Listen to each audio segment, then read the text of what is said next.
if I'm going to work in elevators, I really only want to work in elevators because I want to be all in.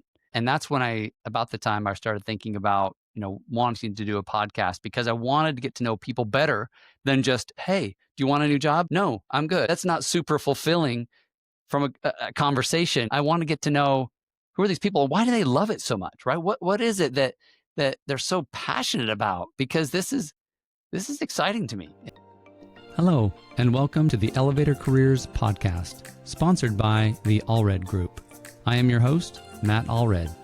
In this podcast, we talk to the people whose lives and careers are dedicated to the vertical transportation industry to inform and share lessons learned, building upon the foundation of those who have gone before to inspire the next generation of elevator careers.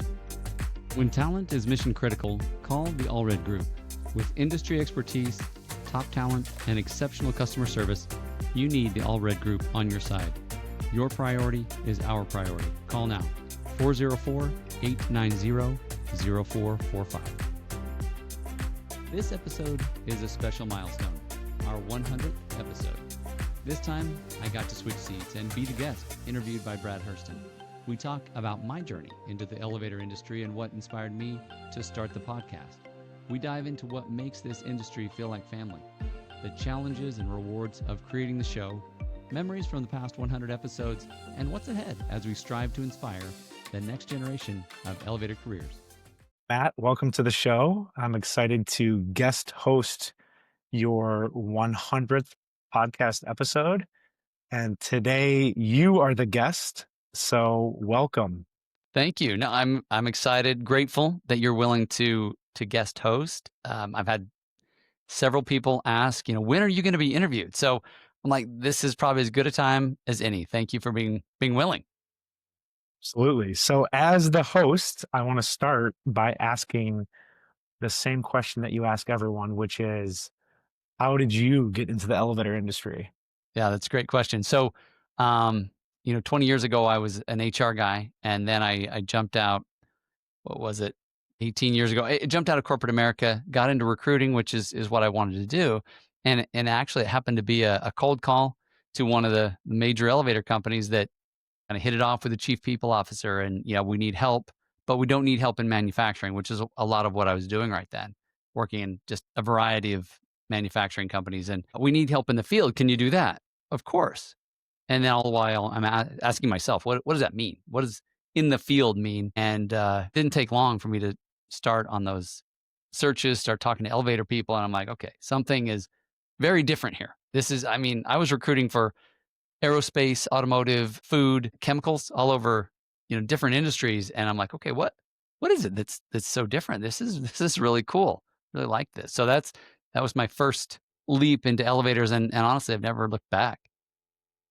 So wait, just for clarity, so you only recruit for the elevator industry. I think that's correct. Yeah. So for several years, I worked only with that company, like 7 or 8 years. And then, they had some changes and my contact there retired. And it was like, okay, we don't need your help as much. So I worked for another major for a time, but more and more I was really, being drawn into elevators. I'm like, this is where I want to be. And so, yeah, for the past several years, it's all we do is focus on the elevator industry. very cool. So since this is a podcast episode about your podcast, let's focus on that a little bit. Sure. So what caused you to start this elevator podcast? Yeah. So I think honestly, when I started to realize, okay, this is a special place. These are the culture's different. The community's different. Everything about elevator space is so different from all of these other industries that I had worked in. And making new relationships, new acquaintances, and I'm like, okay, I want to learn more about this. And so as I continued to dive into that, and that's really about the time I realized, okay, if I'm going to work in elevators, I really only want to work in elevators because I want to be all in. And that's when about the time I started thinking about wanting to do a podcast because I wanted to get to know people better than just, hey, do you want a new job? No, I'm good. Okay, bye. Right? I'm like, okay, that's not super fulfilling from a conversation. I want to get to know who are these people? Why do they love it so much? Right? What is it that they're so passionate about? Because this is exciting to me, and it kind of drew me in. So yeah, as I started thinking about, okay, let's do a podcast, right? Let's have these conversations. I remember calling my brother. He is a cowboy. He got all the cowboy genes. He's a cattle rancher in Oregon. And I was telling him about it. I'm like, hey, Greg, I think I want to do this, but I am scared spitless. And he was like, if you think you want to do it, if you feel like, that's a desire, you need to do it. And if you don't, I'm going to come down there to Georgia. I'm going to kick your butt. I was like, all right, got to do it. So you're on your 100th episode now. So when you meet someone at, a bar or whatever, and they ask, what do you do for work? Do you say that you are an elevator recruiter or an elevator podcaster? So that's a great question. A lot of times I'll say I'm an elevator recruiter and podcaster. Okay. And they're like, what? What does that mean? So when you started this, did you think you would get to 100 episodes? Or Honestly, I've never even thought about the number of episodes. Honestly, it wasn't really until my editor brought it up. She's like, "You realize you're approaching 100 episodes." I'm like, "I never really thought about it." I mean, I love the conversations, right? I still enjoy it every single time, getting to know the people, getting to know their story. So no, it never even crossed my mind that would that we'd be talking about 100 episodes. okay, that's a big milestone. So walk me through kind of the journey to get here. What was that like? I mean, there's a lot that goes into that, right? I mean, one episode at a time. And I remember in the early days, I didn't have an editor, right? I was doing it all on my own. I was trying to learn how to do it, and I was even asking myself, like, is this just stupid? Am I going to fall on my face and be embarrassed that I even tried? And so I called some contacts, some clients, some people that I really respected in the industry, and I was like, would you even listen? Would you even want this? Oh, no, that sounds good. Okay, well, here's the $1 million question. Would you be willing to be a guest? Yeah, yeah, I'll be on it. I'm like, okay. So I had enough of those conversations. I was like, okay, I've got some willing participants. If I'm willing to stand up, they're at least willing to go there with me. And I think that was a huge step in initially just getting out the gate. Obviously, I learned pretty quick that okay, I don't need to be creating it and editing it and doing all that. I just couldn't. So had to bring somebody else on, and that's been super helpful to have the editor and not have to worry about that. Yeah, so you mentioned the editor. I think most people probably don't realize, or certainly I didn't. I was a guest on one of your previous podcast episodes, and I learned a lot about what goes into a podcast episode. But you mentioned the editor.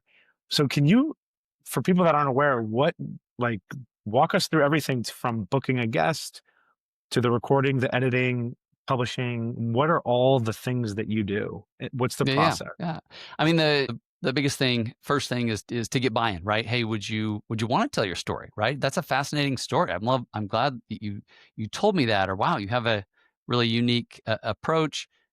Would love to talk to you about that, and then just getting the buy-in, and then from there, it's I think it's not as difficult as it was in the early days. I've gotten used to it. I've done it a few times, right? But it's like, hey, let's set up a time to kind of talk about, go in depth to your story, right? What are the key points? What were the key decisions that you made? And let's make sure that we capture those in the interview.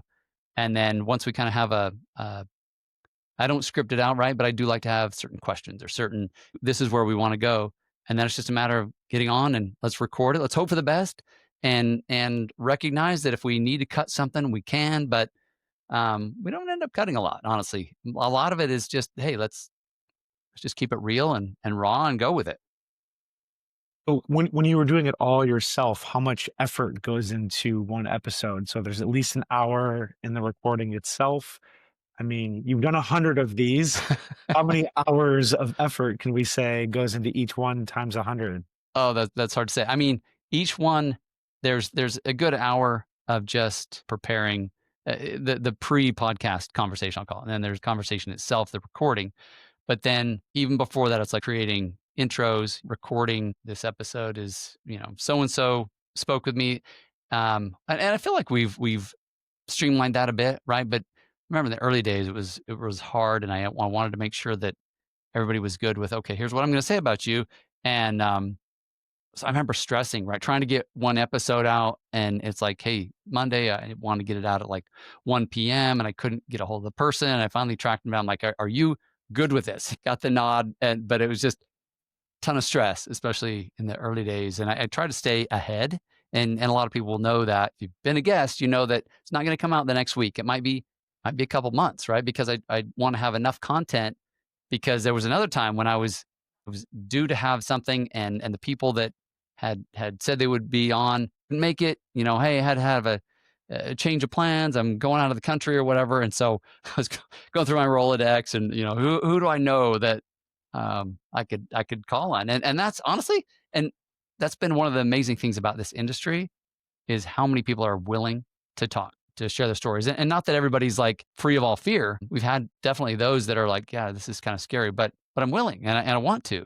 And I think I just really respect those who are willing to stand up and say, yeah, let's talk about what I've learned and what I've done and hopefully this helps someone. Out of all the episodes you had, is there a particular one that stands out? I mean, I think the one that sticks out in my mind the most was the first one, right? Yeah, a lot of anxiety. Like, what am I doing? Right? Is this going to be totally stupid? But Don Gelastino has always been a big supporter, right? And he was one of the ones that I reached out to. And I said, Don, would this make sense? Right? Does anybody want to hear this? And oh, yeah, would you be willing? Of course, right? Did a great job. And it was just awesome to have the support and have somebody like Don be able to tell his amazing story. And yeah, and it went over really well, right? Better than I thought. And I'm like, okay, okay, I can do this.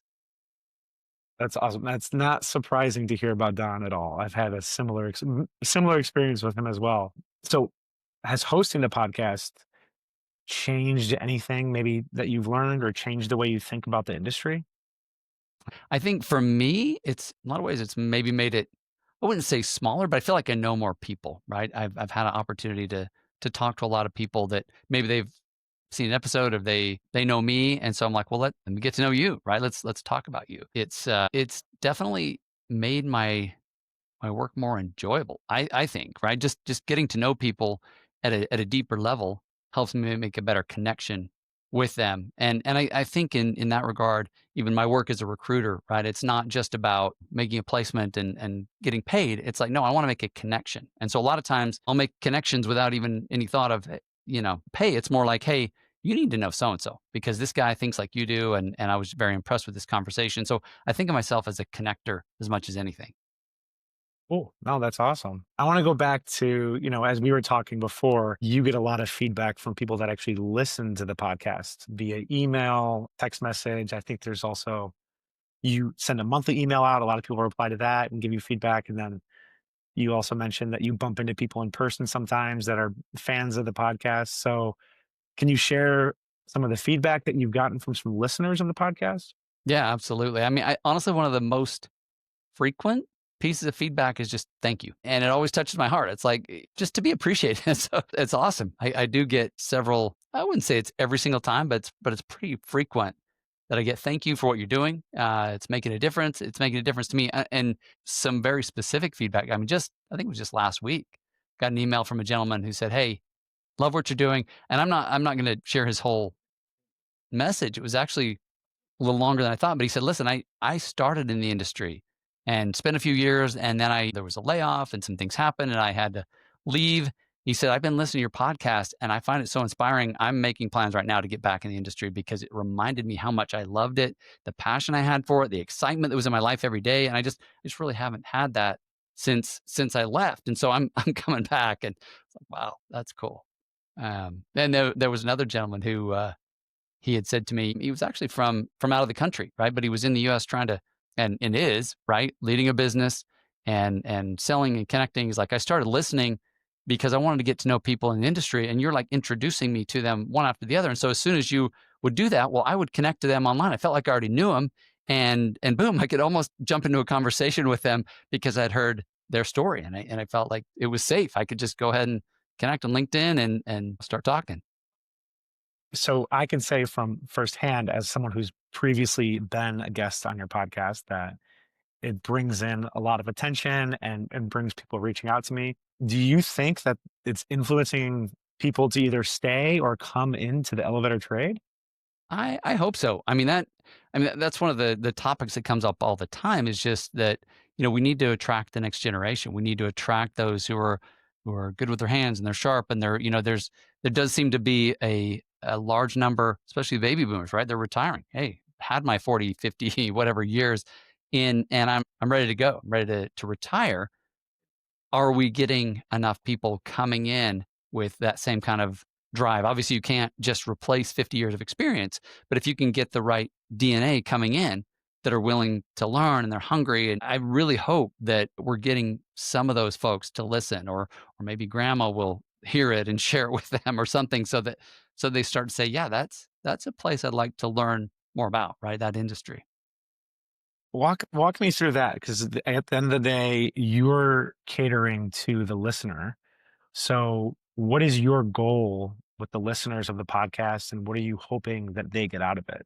No, it's a great question. I mean, yes, I'm catering to the listener in a way, and and maybe, and I'm not trying to be selfish, right? But I love what I do, right? So I definitely there's a huge part of me that does it because I love the conversation. But I do hope, and I ask, I think pretty much every single guest, like, what is something valuable you've learned, or what's a lesson maybe you tripped and landed on your face, and then you learned something. Well, can we share that with everybody else? Because if we can learn from each other, then that's hugely beneficial. Um, and I think there's a part of it too that whatever it is, right? And there's a lot of different pieces, and maybe we'll even talk about this, right? There's a lot of pieces that make this industry special. Can we keep a hold of that, right? Can we continue to build it, foster it, nurture it, so that we don't just lose it or let it walk away and go, oh, that was fun 20 years ago and now it sucks. I mean, I don't think any of us want to look back and miss what it is that made this such a special industry, or what attracted me when I first started working on these searches. I'm like, okay, what is this? Why is this different? And so I'm hoping to help preserve that. Definitely. So, we've talked a lot about how you've gotten to this 100th episode milestone, but what about what's next? What's the plan for the podcast for the future? And I guess maybe what's the plan for the recruiting side as well? Yeah, no, it's a great question. Those are big questions. So podcast wise, as you know, right, because you were the very first of the elevator tools and tech.